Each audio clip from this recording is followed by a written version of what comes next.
Mon cher Alain, la revue du MOS vient de passer au bord de l'eau. Pourquoi, d'abord? Et qu'est-ce que ça change? Pourquoi? Eh bien parce que les éditions de la Découverte ont décidé que presque toutes leurs revues, ils en publient une dizaine à peu près, allaient passer exclusivement en numérique. Il n'y aurait plus d'édition papier qu'à la demande. Et nous avions envie de continuer, au moins de faire l'essai pendant 1 an ou 2, de continuer à publier en papier, ce qui est, je crois, important pour nos abonnés, pour un certain nombre de lecteurs. Et le bord de l'eau, chez qui nous publions déjà toute la collection Bibliothèque du MOS, était tout à fait d'accord pour tenter l'aventure. Ça, c'est la raison du départ de la Découverte aux éditions Le Bord de l'eau. Qu'est-ce que ça change? Pas grand-chose. On va d'ailleurs garder la même numérotation. Le prochain numéro, ça sera le numéro 57 de la revue du MOS semestrielle. Mais quand même, à cette occasion, on va faire un certain nombre de petits changements. Bon, d'abord, je vais passer la direction active à Philippe Chagnal. Ça fait quand même presque 40 ans que je l'assure. Il est temps de passer à d'autres aventures, même si je resterai présent, bien sûr, auprès de la revue du MOS. Et puis, on va essayer, précisément, puisque nous désirons rester une revue papier, on va essayer de ressembler davantage encore à une revue généraliste. Nous étions un peu une revue généraliste en sciences sociales. On va essayer d'être une revue encore plus généraliste, avec une rubrique, avec notamment 2 rubriques nouvelles, pas très longues, mais quand même présentes. Une rubrique sur la vie culturelle, et puis une rubrique sur la vie politique, sur une certaine actualité politique. Ce ne sera pas l'hyper-actualité, puis ça apparaîtra tous les 6 mois, mais quand même essayer de se situer par rapport aux enjeux politiques présents. Et puis par ailleurs, donc il y aura toujours 2 numéros de la revue semestrielle, mais on ajoutera entre ces 2 numéros une édition en anglais qui sera le MOS International, avec, pour bénéficier de l'apport de tous nos amis italiens, anglais, américains, suisses, brésiliens, canadiens, etc. Et je crois que ça sera le moyen de mieux faire connaître la revue du MOS à l'étranger. Elle est déjà un petit peu connue via Cannes, où les articles du MOS traduits en anglais sont assez consultés, mais il faut essayer d'aller plus loin. Alors, le prochain numéro du MOS, le numéro 57, la revue semestrielle, porte sur une vue convivialiste, sur les possibilités d'une vie convivialiste possible. Qu'est-ce que juste que le convivialisme? Alors, le convivialisme, c'est pas facile à dire en quelques mots. Je dirais c'est d'abord un nom, c'est d'abord un mot. C'est un symbole, et je dirais c'est un nom porteur d'espoir. Porteur d'espoir à une époque où tous les grands récits, les grands ismes de la modernité, libéralisme, socialisme, communisme, anarchisme, au fond ne parlent plus suffisamment, ne réussissent plus à mobiliser des passions. Et du coup, ne laissent plus la place qu'au néolibéralisme, qui ravage tout sur son passage. Le pari du convivialisme, c'est que nous avons besoin d'un grand récit alternatif au néolibéralisme, qui montre comment une autre société est effectivement possible. Et pour ça, il faut dessiner ses contours à la fois sur un plan écologique, bien sûr, mais aussi sur un plan économique, sur un plan politique.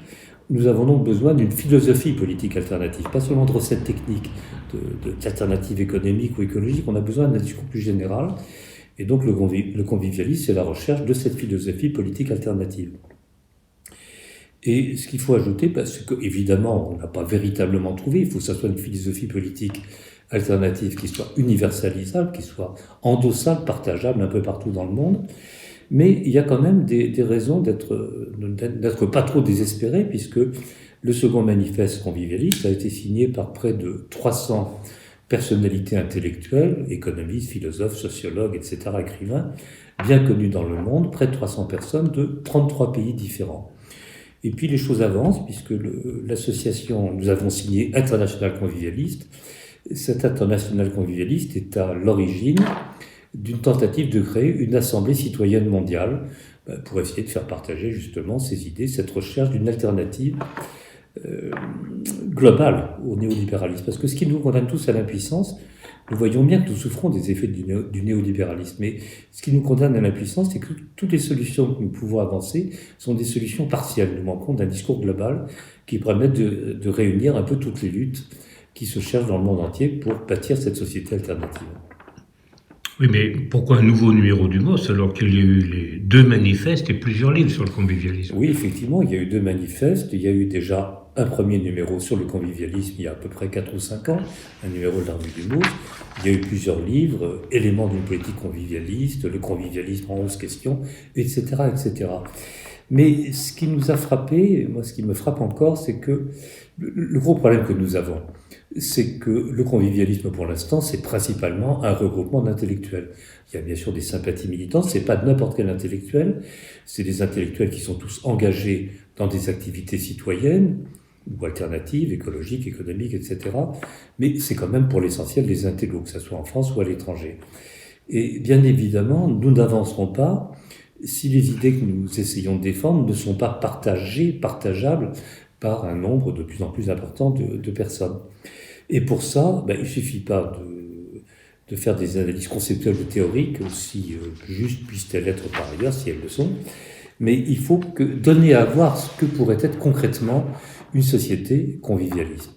Aussi longtemps que nous ne le montrerons pas, ce que chacun aurait à gagner à basculer dans une société de type convivialiste, c'est-à-dire une société post-néolibérale, une société post-croissance, aussi longtemps que nous ne ferons pas ça, nous ne serons pas capables de mobiliser des passions. Alors, le pari, ce nouveau numéro qui paraîtra, je crois, en mai 2021, c'est de rassembler avec des articles assez courts, une 30 ou 40 contributions, là encore venues de différents pays, de différents horizons. J'ai oublié de dire que le propre du convivialisme, c'est de réunir des gens qui représentent un éventail politique extraordinairement varié. Ça va de gauche à des gens de droite, voilà. Ce qui veut dire qu'on peut se mettre d'accord sur des points essentiels dès lors qu'on est tous d'accord que l'ennemi principal, c'est le néolibéralisme et l'explosion des inégalités. On peut se mettre d'accord, mais encore faut-il dessiner les contours concrets de cette société convivialiste alternative, et c'est ce que ce numéro 57, la nouvelle revue du Mot semestriel, publiée aux éditions du Bordelot, va essayer de faire, pour donner un petit peu à rêver.